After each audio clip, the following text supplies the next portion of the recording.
Hello दोस्तों, स्वागत है आपका मेरे यूट्यूब चैनल पर और mental math chapter number 9 page number 77।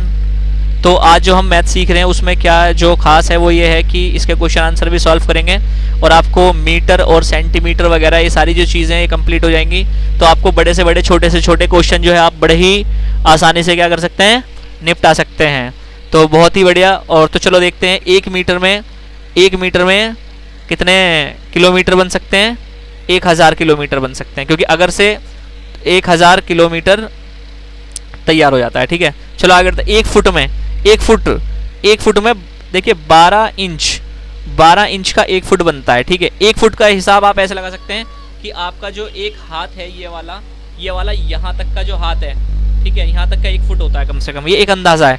ठीक है, उसमें 30 सेंटीमीटर का होता है। 30 सेंटीमीटर का, जैसे मान लो हमने अभी सीखा था 100 सेंटीमीटर का 1 मीटर होता है। ठीक है, तो ऐसे ही 30 सेंटीमीटर का 1 फुट होता है।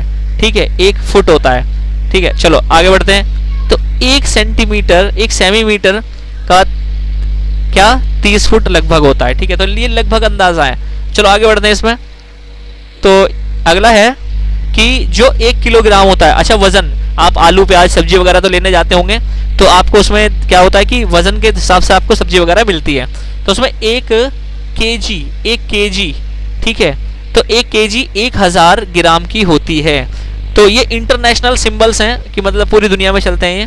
ठीक है, तो 1 ग्राम क्या होता है, 1 ग्राम में 1000 किलोग्राम होता है। कि अगर हमें, जैसे मान लीजिए अगर हमें कुछ जोड़ना है तो उसे हमें भाग करनी पड़ेगी तो वो आंसर आ जाएगा। अभी मैं करके दिखाऊंगा। ये 1/100 लिखा हुआ है, 1/1000 लिखा हुआ है, इसका मतलब ये है कि क्वांटिटी कितनी भी हो आप आराम से क्या कर सकते हो, उसे निकाल सकते हो। जैसे मैंने कहा आपको 5 किलो आलू लेने, ठीक है, तो आपको उसमें से किलोग्राम निकालना है।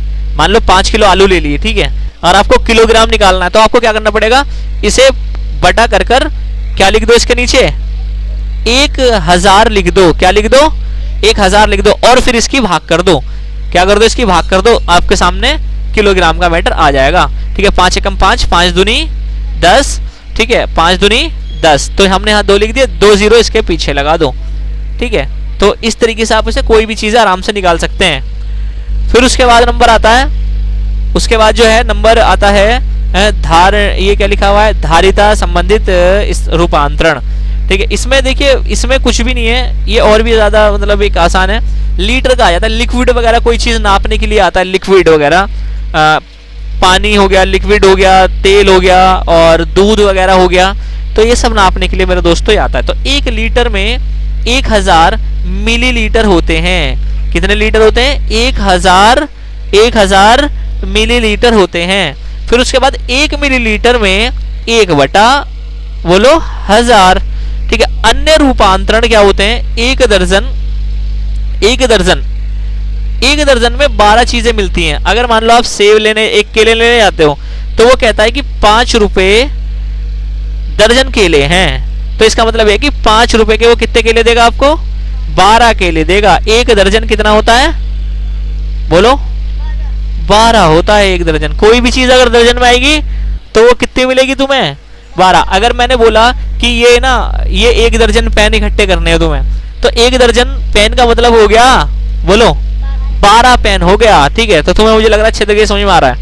फिर आगे बढ़ते हैं, समय आते हैं, इसमें देखते हैं क्या है ये। एक कोड़ी क्या होता है, कोड़ी क्या होता है,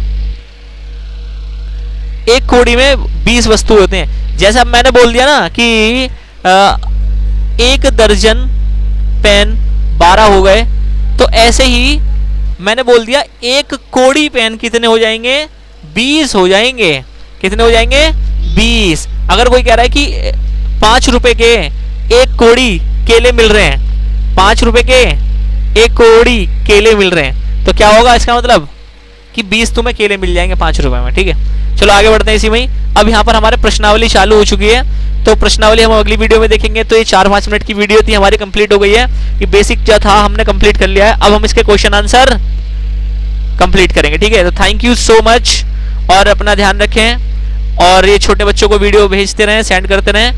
और मेंटल मैथ चैप्टर नंबर 9